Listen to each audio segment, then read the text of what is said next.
All right, Bilvavi, Mishkan Evna, part 4.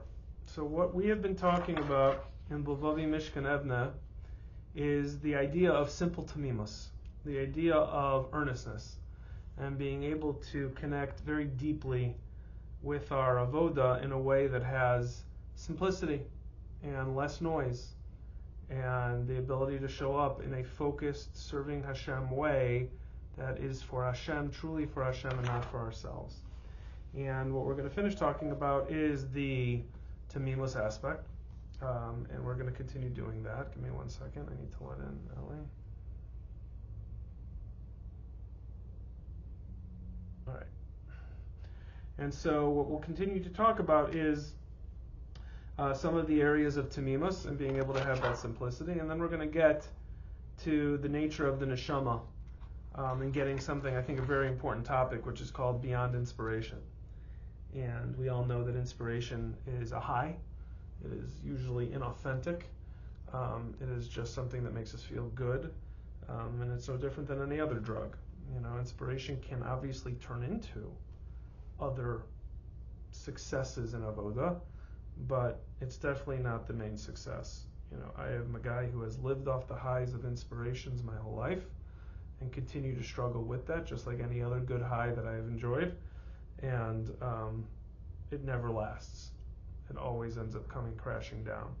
So I think for us, figuring out how do we continue to serve Hashem with an avoda of tamimos, while continuing to stay motivated in our avoda, even when it becomes mundane, is probably one of the biggest questions of the 21st century for Balabatim that are trying to balance both lives, the lives of Kedusha and the lives of Avoda in the external world, and being able to continue to see if there's a way to find the medium that we so much seek, which is this balanced approach to both, which for many balance is very difficult, especially in a world, in a culture that is like ours, which is completely dysregulated, which I just spoke about in the Chayvus Talmidim Chabura that we have before this. Okay. Chazal teach us that so we're reading page 71. Chazal teach us that if a person merits his Torah learning, that if a person merits, his Torah learning will become like an elixir of life to him. But if he doesn't merit, the Torah will become like poison to him. When a person learns Torah, when a person is involved in serving Hashem in any area, he might all become to him like poison one day. It might all become to him like poison, chas v'shalom. If someone learns Torah lishma, then he merits that the Torah raises him and exalts him over his actions. But it's also possible that a person will only be elevated all for himself, and this resembles the evil nation of Amalek, who is called Ram, exalted. A person has to look for the right kind of exaltation, the godly kind of exaltation, and not to exalt himself. If a person only pursues a matter in the Torah learning or any area of Avodas Hashem, only intellectually, not out of the desire to search for the Creator, he only receives the external layer of the matter and is missing the underlying point of the matter. If a person is truly searching for spirituality, he is ultimately searching for his neshama. If he really wants to reveal his neshama, he needs to understand what the neshama is and how to search for it.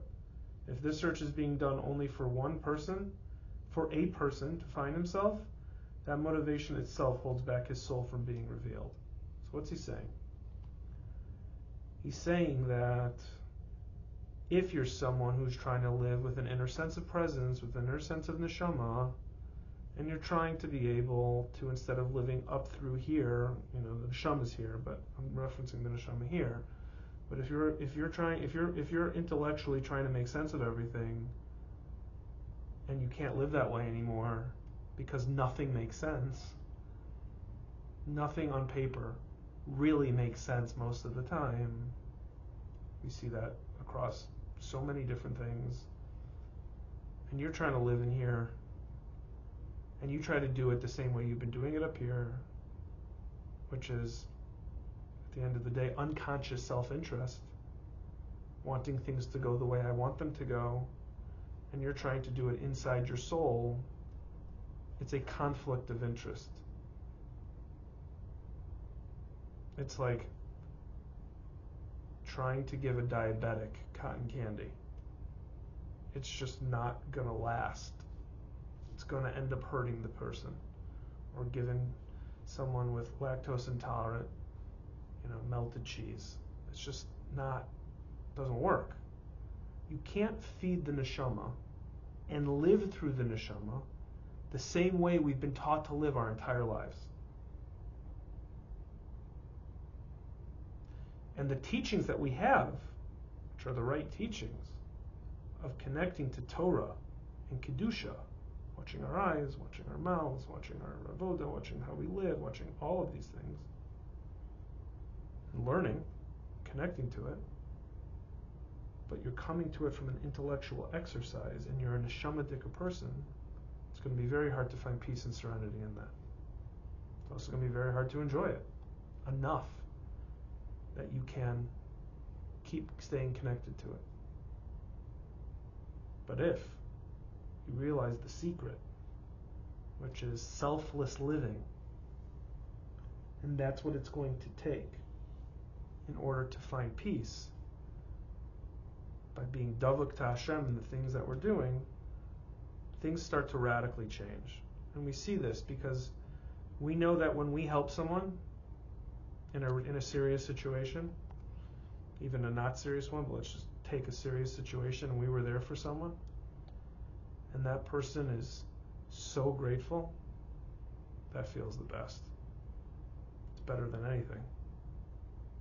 When you have someone look you in the eye and be like, dude, you saved me. Like, you literally saved my life. Or you help someone quietly with something financial, or you showed up for someone in the hospital that no one came to visit, or you're getting calls from someone who's lonely and you got to go help them out, and you do with frequency, and you do with consistency. We've all been there. And they turn to us and they're so grateful, they can't even believe it. Man, that is the best, right? Now, you'll say to me, okay, but that's not totally lishma then, because you feel good about it. A step at a time. I'm just saying that the higher teachings of the living through the neshama is really living for something else way greater than ourselves, and obviously, the highest level would be for the Eibishter. Shavisi Hashem Lenegdi Samid, most of the time. Not a little of the time, not when I need them. But I think for most of us, Shavisi Hashem Lenegdi Samid is something we take off a shelf at certain parts of the day, maybe, if we're lucky, if not certain parts of the week. On Shabbos, there's a lot of Shavisi Hashem Lenegdi Tamid on Shabbos because there's a Kedusha of Shabbos. Our neshama is on fire in a positive way on Shabbos because we have serenity. Why is it that Shabbos, Friday night, walking home from shul, unless we're going through some real stuff at home, or we're going through some real stuff in work, or we're going through health issues, but if we're not going through any of those, we feel great. And then Motzei Shabbos starts to creep around. We start to get itchy. We've got to plan our meal for the night. We've got to plan our chill. We've got to plan what we're going to do during the week.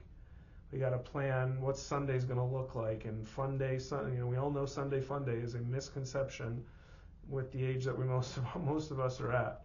It's carpools and coaching and schlepping. And again, if we show up for that presently, that's a huge bracha, but it's challenging. At the beginning of Shabbos, towards right before Mincha, once Mincha hits, the itch starts to get real. And we're like, oh, okay, what are we going to do to get through Motzei Shabbos? Like, what is next? Like, why am I not okay? Why am I not at peace? If a person is truly searching for his spirituality, he's looking for his neshama. People mistakenly think that as long as a person leaves physical pursuits and enters the world of spirituality, that is everything one needs to do. This is wrong, because not all spirituality is necessary. The right kind of spirituality is necessarily the right kind of spirituality. It might be like a subtle form of darkness that comes upon a person. In Mitzrayim, by the plague of Choshech, what was light for a Jew was dark for an Egyptian. This shows us what the spiritual light for one person might be the spiritual darkness for another. We don't mean physical darkness, we mean spiritual darkness. If a person searches for Hashem, then of him it's written, as I sit in darkness, Hashem is a light to me. It says that in Micha. The only light that a person has is from Hashem's light. But if someone is into Ruchnius just for its own sake, without Hashem in the picture, there will be darkness. This isn't a controversial statement, but I don't know if this is the mainstream statement that people are living by. The mainstream statement of just learn Torah is good for some, I guess, but it is just learn Torah with the Eibishter. It is just do chesed with the Eibishter. It is just go to the mall and buy clothing with the Eibishter. It is just go to the restaurant with the Eibishter. It is just bench with the Eibishter. He says it, and I mean, if someone is into ruchnius just for its own sake, without Hashem in the picture, he will be in darkness. I don't think that's the mainstream opinion on how the educational process is working. And I'm not here to call it out. That's the reality. That is not typically what is shared. Spiritual darkness is called Hester Panim, the concealment of Hashem's radiance. It is a double kind of darkness because the person thinks that he's with the truth while he is really very far away from Hashem. Wow. If a person approaches learning with I need to understand, he's already holding himself back from truly understanding the Torah without realizing it. This is Bilvavi Mishkan, not extreme neo-Hasidic Avishai Lev. This is a Litvak from Yerushalayim who is saying that we can't show up in life to even our ruchnius without putting Hashem front and center. As the Balatanya tells us, everything that we do, mundane or otherwise, always has to be with Shavisi Hashem Lenegdi Samid. And anything, according to the Balatanya, which he quotes plenty, that we distract ourselves, except for the things we need to do to make a parnasa and to support our family, and we don't utilize Hashem in the picture, we are considered a Russia. A Russia. Now, there's different levels of rishus that the Balatanya talks about, and there's different levels of how we understand that.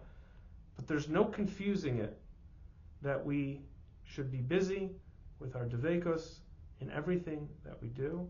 Of course, most of the time, it should be focused on connecting to Torah and mitzvahs, not on other mundane efforts. No argument.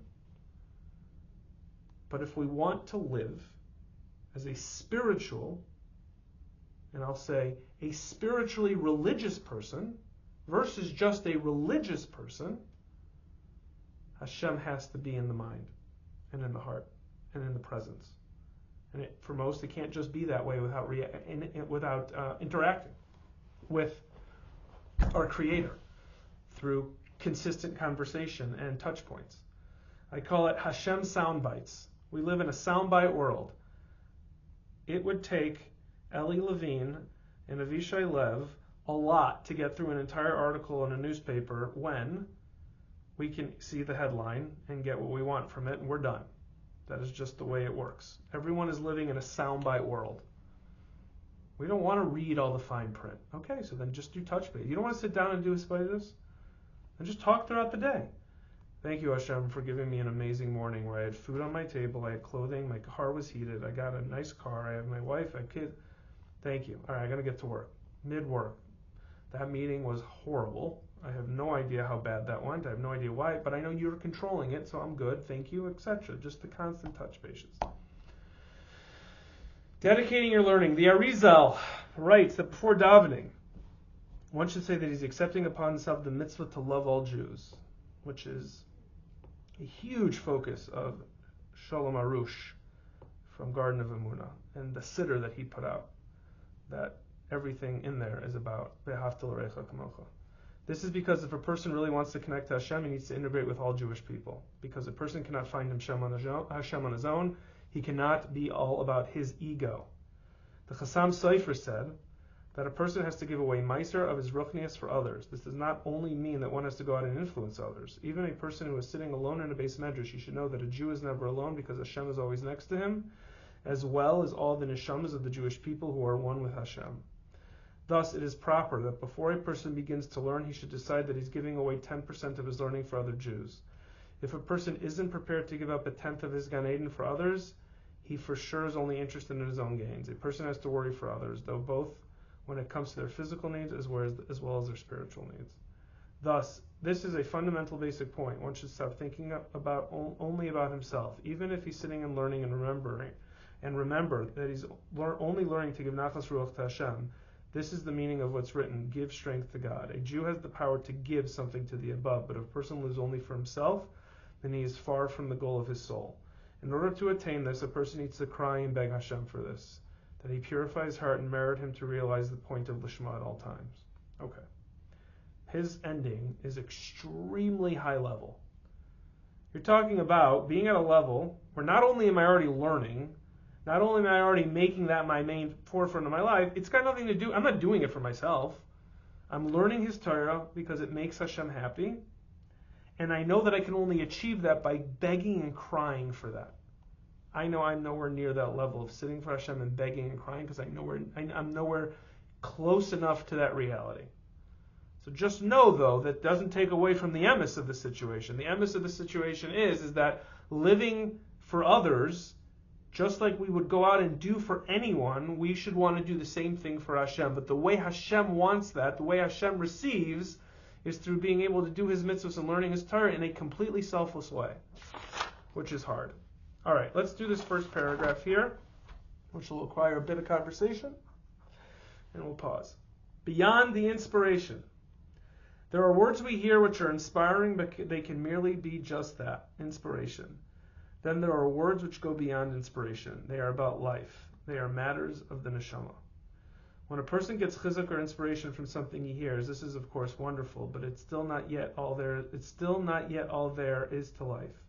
There is a certain direction which we should be trying to be heading towards, and inspiration alone will not get us there. The point of the inspiration is to get us to believe the words we are hearing on a very simple level, to just hear them as they are, superficially, and even inspiration, which can also be superficial, cheapens the worth of the words we hear. Rav Pinchas Karitzer, a student of the Baal Shem, would speak in a very low voice whenever he would lecture in public, and it was hard for people around him to hear what he was saying. When people would come eagerly closer so that they could listen to his words, he would say that this was not commendable. Why? He explained that if a person is supposed to hear something, he will hear it wherever he is, and if he's not supposed to hear it, then even if he stands very close, he will not absorb what's being said anyways. In order for a person to hear the truth in what he hears, he has to approach it with pshitos and tamimos. The main point is not the words that one hears, but the simplicity that he can reach through them. So I want to talk about, just for a minute, this idea of pshitos. There is, for many people, an inspiring idea of being off the grid. Being able to live in a way that is so uncomplicated, with a lack of materialism. I mentioned it in the Chovos HaTalmidim Chabura yesterday, earlier tonight, that there's this mindset that if we fill ourselves with the drug of more, that we will be able to find some sort of peace and serenity, which is the opposite of what I'm initially saying. When you look at the Buddhist culture, they are all about shedding any sense of materialism. When you look at the Yiddish culture, for us it's all about elevating materialism, which is not exactly how we're doing it today, through private planes and meat boards, but I'm not going to get into that. But if you go into something spiritually connected to your source, then you can elevate it. But even through the elevation of material, the material that we have is way more than we need and also creates way more complications. The butterfly effect of something happening in one part of the world and then ultimately affecting another part of the world is something hard for us to rationalize, but remains true according to science, and most people would agree with that. The trickle-down effect of the overstimulation that has been generated by the incessant amount of wealth in the frum community, and then the baseline of need that in order for people to survive, forget the financial restraints that exist, those are very real. I'm talking about in order for someone to survive with certain material aspects of their life, becoming a need, not a want, has become very, very real. even for Rabbeim, and I've heard this from my Rav and I've heard it from others, the inability for a girl, a Beis Yaakov girl, to go to school with something that is so outdated is considered to be emotionally damaging to the kid. You're not talking about, yeah, it sucks, but, I just can't have it. My dad's a rabbi. You're talking about really putting them in an emotionally, like a mental state that isn't positive, and the parents are needing to figure out a way to get around that. So I'm not worldly enough to give a lecture on what should happen or shouldn't happen in Klal Yisrael, but the point that I'm going to make is from Bilvavi, which is we have to begin at some point, if we want to live spiritual lives, to begin simplifying our desires and our consumption of the world around us. It can't be that we need all the things that we need in order to feel whole, when none of them are going to go with us. And I'm saying this coming from a place of considerably easier said than done. And I don't think as Yidden we're supposed to banish beauty and materialism, especially when it's going to be used for such good. Someone who gets a bigger home, for instance, or builds a home and ends up being a askin with it and giving with it, it's probably money well spent compared to someone who's not going to be doing those things. If someone is going to be public speaking on behalf of Klal Yisrael for an institution or an organization or representation in government and dresses sharp, it's probably money well spent on his European suits. We all need things in order to be able to feel like we are menschlich and we are holding and that we are presentable. We have to be with it in order for people to relate to us, in order for us to be actually making a difference in people's lives. But it's a very, very fine line that I think is getting very confused for the people that want to live these spiritual lives. Forget the people that don't. That's their prerogative. I'm talking about the people that do, that have tried to live the materialistic life or the material life or the physical life, and still are finding it very hard to find this quote-unquote happiness or joy. And I think a lot of it gets complicated because of the trickle-down effect of what our baseline is, which is far higher than what it used to be and far more complicated and far more intertwined because of the technology that exists. Hashem put this all here for a reason. All I'm saying is that I don't think we can take away from the fact that if we're able to skim down the material aspects of our life and replace them, because this is the kunz. It's very hard to take something away from someone nowadays and not replace it with something else. You can't take away all their bad food and not replace it with healthy food, or not replace it with an alternative that won't have as many calories. You can't take away a guy's addiction and then not replace it with something else that's going to make him feel somewhat whole. Now, it may be another kind of addiction, but it won't be as damaging, but you still need to replace it. That goes for most things. So you're not going to replace Gemara with, I just used to spend a ton of money on clothes and experiences and expect to be happy. But you can go on those experiences and elevate those experiences differently than you ever have before, because you're actually doing it with Shavisi Hashem the Negdi Summit. But really doing it, not like, oh, I'm going to Italy and like I have Hashem with me. Isn't that great? No, I'm talking about like when you go, are you making brachos? Are you making an effort to go to davening, even if it's inconvenient? Are you making an effort to have Shmir Seinai and not going to certain places? It's all really hard, and it's also easier said than done. It doesn't take away, I always say, it doesn't take away from the truth of it. I myself am not holding at all these places, and I'm surrounded by a culture that isn't, but that's not their fault. That's just the reality and what I have to do. But ultimately, it doesn't take away from the truth that if we can find a way to live outside of inspiration, which is not authentic, and within the boundaries of this neshamadik living, it can't be with materialism as the forefront. It can be there, and we have to elevate it as Yidden, but it can't be the forefront. So hopefully we can continue to try to find that balance. Okay, we'll continue Mitzvah Hashem next week with continuing the conversation on simplicity and the beauty of it. Okay, thanks guys.